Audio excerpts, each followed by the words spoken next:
උදේ පාන්දර ආවා ගම්පොළ වෙළඳ සංගමේ. මං හිතුවේ මේ කාලේ හරියට ආධාර ඉල්ලන්න දෙනවා. මම මේ වෙනකොට කෝටි 4කට වැඩියෙන් දීලා තියෙනවා. අපේ පින්නතුන් දෙන ඒවා, දානපතියෝ දෙන ඒවා. මේ ඇත්තෝ ඇවිල්ලා කිව්වේ එකම දේ, හාමුදුරුවනේ ජීවිතේ නැති වෙන්න දෙයක් නැහැ. විශාලා මහනුවර ගම්පොලින් දැක්කා. හිත හැදෙන්න ඉක්මනට බණ ටිකක් කියලා යන්න. ආශ්චර්ය. දෙමළ මිනිස්සුත් ආවා. මුස්ලිම් මිනිස්සුත් ආවා. සිංහල මිනිස්සුත් ආවා. ඒ සේරම ඇවිල්ලා කිව්වේ හාමුදුරුවනේ ඉක්මනින් ගම්පොලට එන්න බණක් කියන්න. මං කිව්වා ඇයි ගම්පොලක් නැහැ. මේ ප්‍රදේශයට වෙච්ච විපත්ති හරි අඩුයි. ආපදා එමටම ඇති. සංසාරේ කරපු අකුසල් වල බරපතලකම කොච්චරද කියනවනම් හාමුදුරුවනේ කෝටිපති පවුලක්. ඔය නේ කෝටි ගානක රත්තරම් බඩු බොක්ස් එකක දාගෙන ගෙදරින් එළියට බැස්සලු. ඒ ළඟින් වතුර පාරක් යන හින්දා යාළුවෙක්ගේ ගෙදර ගිහිල්ලා. යාළුවාගේ ගෙදර ගිහින් ඉන්නකොට මහරෑ වෙනකොට යට තට්ටුවට වතුර ඇල්ලුවලු. කට්ටිය හිතුවලු උඩ තට්ටුව තියනවනේ. කවදාවත් කිසිම කෙනෙක් මෙහෙම අසරණ වෙන්න හොඳ නැහැ. කවදාවත් පින්නතුනි කිසි කෙනෙකුට මෙහෙම මරණයක් අත් වෙන්න හොඳ නැහැ.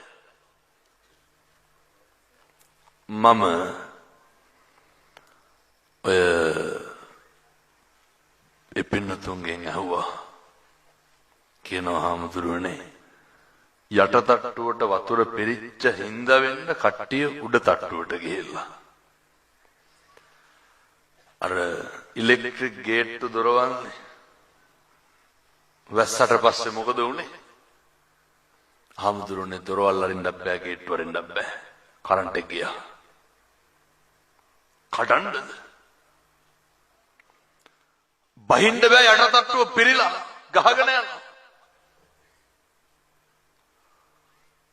මට පාන්දර 2ටත් එදා කෝල් ආවා චොපර් එකක් හරියවන්න කියලා. ඒ කෝල් එක ගන්නකොට ඇහෙන්නේ පරක් තරක් නැතිව බේර ගන්න කියන හඬ විතරයි. හාමුදුරු කෙනෙක් කියනවා ගම්පොළ ටවුන් එකේ අපේ මේ ජීවිතේ මරණ බය. ජීවිතය කියන්නේ මොකක්ද කියන එක මේ මිනිස්සු දැන් හැල්මේ දිව්වට මොකද එදා දැවුණලු. හාමුදුරුවනේ 6 දෙනෙක් මැරිලා හිටියා උඩ තට්ටුවේ පරාලවල එල්ලිලා. වතුර පිරෙනකොට එල්ලෙන්න තියෙන අන්තිම එක මොකද්ද? බාල්කෙත් නෙමෙයි පරාලේ 6 දෙනාම මැරිලා. 6 දෙනාම මැරිලා. මොන දුකක් විඳින්නද? පින්නතුනේ වතුර පෙවිලා මැරෙනවා කියන්නේ. මේ දරුවෝ ඉස්සරහ අම්මා තාත්තා ඉස්සරහ ප්‍රාර්ථනා කරන්න මේ වගේ ව්‍යසනයක් නම් දලදා හාමුදුරුවන්ගේ ආනුභාවයෙන් ආය මේ ලංකාදීපයට එන්න එපා සාදු කියලා ප්‍රාර්ථනා කරන්න. අපි දැක්ක මේ පැතිවල මේ පින්නතුනි මොකටද කියලා ජීවිතේ දෙනවා. සමහර ගෙවල් වල මඩ දාලා තියෙනවා දකින්නද? රත්තොට පැත්තේ ආමුදුරෝනේ උළුවහු වලට උඩින් මඩ අදිනකොට මිනි හම්බුණා. ඔන්න මරණයේ වේදනාව. මොකක්ද මේකේ පිරිමහන්න තියෙන එදිරිවාදිකම? මොකක්ද මේකේ පිරිමහන්න තියෙන වෛරය? මොකක්ද මේකේ අනෙකත් එක්ක රණ්ඩු දබර වෙලා ඔට්ටු තට්ටු වෙලා මොකක්ද අපිට බේරගන්න තියෙන්නේ? අපි මේ ලෝකෙ මහා හිතන්නේ නැති විදිහට මැරෙන මිනිස්සු. හිතන්නේවත් නැති විදිහට ජරාවටපත් වෙන මිනිස්සු. අපි පින්නතුනේ හිතන්නේවත් නැති විදිහට ව්‍යාධියටපත් වෙන මිනිස්සු. මොකටද ඔට්ටු වෙන්නේ? මොකක්ද අනෙකට දුකක් දීලා අපිට ගන්න තියෙන දේ? පොරාලනෝනේ તો ඊට කඩන් වලට. මේ පැත්තේ වල නැත්තම් සහෝදර ගැන කල්පනා කරන්නකො. මොකක්ද අභ්‍යන්තිමේ ලබලා ඉතුරු වෙන දේ? මොකක් හරි එකක් තියනවද මේ ජීවිතේ? එක කඩයිමක් පැන්නට පස්සේ හාමුදුරුවනේ මට මෙන්න මෙදා ඉඳන් සැනසීමක් තියෙනවා කියලා කියන්න එකක් තියෙනවද?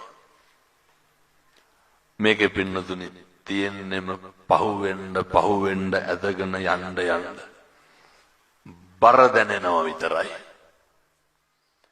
මේක ඇදගෙන යන්න වේදනාව දැනෙනවා විතරයි. අර අහලත් මම හිතන්නේ බුදුවරු දේශනා කරලා තියෙන්නේ නේද? මනෝ පුබ්බංගමා ධම්මා මනෝ සෙට්ඨා මනෝමය නේ මනසාචේ පසන්නේන පදුට්ටේන. හරි වැදගත්. භාසතිවා කරෝතිවා. හොඳට මතක තියාගන්න. මේ සංසාරේ කියන හැම වචනයකටම වග කියන්න වෙනවා පින්නතුනි. කියන හැම වචනයකටම පෙනී හිටින්න වෙනවා.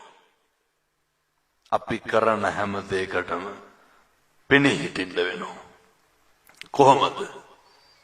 අර තතෝනං සුඛමං වේති දුක්ඛමං වේති. එක්කෝ ඡායාවන පායිනි නැත්තං චක්කං වහතෝ බදං. ජීවිතේ දන්න කාලේ ඉඳන් එන්න ඇති වෙන්නේ දුකද සැපද? මං කියන්නේ වයසට යන්න නේ අර මෙතනද නේ රූපොඳ කන්නකුල් වැටිලාය. නාස් පුඩු හොස්කා ගඳ සුවඳ මැකිලාය. දිව රළුය දත් දෙපළ සියල්ලම වැටිලාය. අංග පසංග රූ සපුව වැඩිපුරම මැරිලාය. ඕක නෙමෙයිද වෙන්නේ? දන්න කාලේ ඉඳන් මේ වෙනකොටත් මින් ඉදිරියටත් ඉස්සරහටත් තියෙන්නේ වෙනදුනේ අර කරපු පව් පින් එක්ක මේ ගමන යන්න තියෙන්නේ.